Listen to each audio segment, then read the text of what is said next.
Avant la dernière scène, il vint chercher le réconfort auprès de sa maman, et il resta appuyé sur mon cœur comme pendant son enfance. Il voulut se saturer de l'amour d'une mère pour pouvoir résister au désamour du monde entier.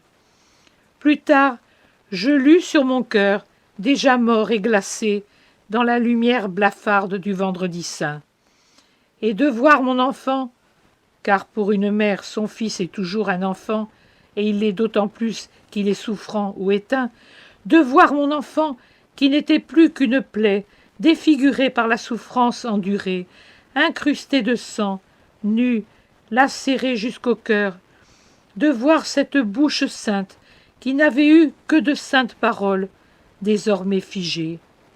Ses yeux adorés, dont le regard était une bénédiction, ses mains qui n'avaient bougé que pour travailler, bénir, guérir, caresser, ses pieds qui s'étaient fatigués à essayer de rassembler son troupeau et que son troupeau avait transpercé. Tout cela fut un tourment infini qui déborda sur la terre pour la racheter et envahit les firmaments qui frissonnèrent de pitié. Tous les baisers que j'avais dans mon cœur et que, à cause des séparations forcées des 3 dernières années, je n'avais pu lui donner, je les lui ai donnés alors. Pas une meurtrissure qui ne restât sans un baiser et des larmes. Et je suis seule à savoir combien il y en avait. Ce furent les baisers et les pleurs qui lavèrent les premiers son corps sans vie, et je ne me lassai pas de l'embrasser avant de le voir disparaître sous les arômes, les bandelettes, le suaire, le linceul, et enfin, derrière la pierre qu'on fit rouler devant l'entrée du sépulcre. Mais le matin de la résurrection, je pus contempler le corps glorifié de mon fils.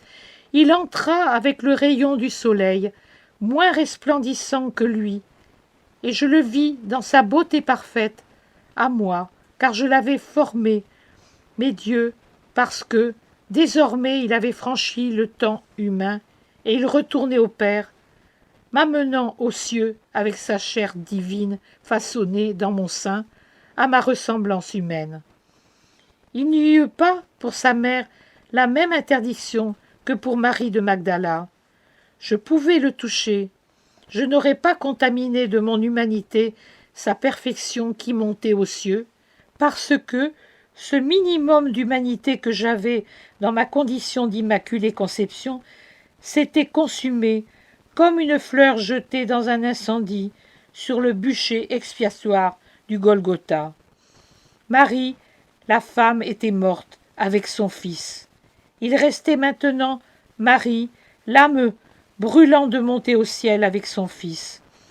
Et mon étreinte révérentielle ne pouvait troubler la divinité triomphante. Oh, soit-il béni pour son amour. Si par la suite son corps torturé est toujours resté présent à mon esprit, et si le souvenir de ce tourment n'a pas encore perdu son acuité, celui de son corps glorifié, triomphant, beau d'une beauté divine et majestueuse, qui fait la joie des cieux, fut mon éternel réconfort durant les jours trop longs de ma vie et la source de mon perpétuel et ardent désir de finir ma vie pour le revoir. Maria, c'est ma fête depuis 2 heures, et je t'ai gardée avec moi en te faisant connaître mon Jésus. Maintenant, repose-toi en regardant ceux qui t'aiment et qui t'attendent, et en voyant la beauté qui fait la joie des saints.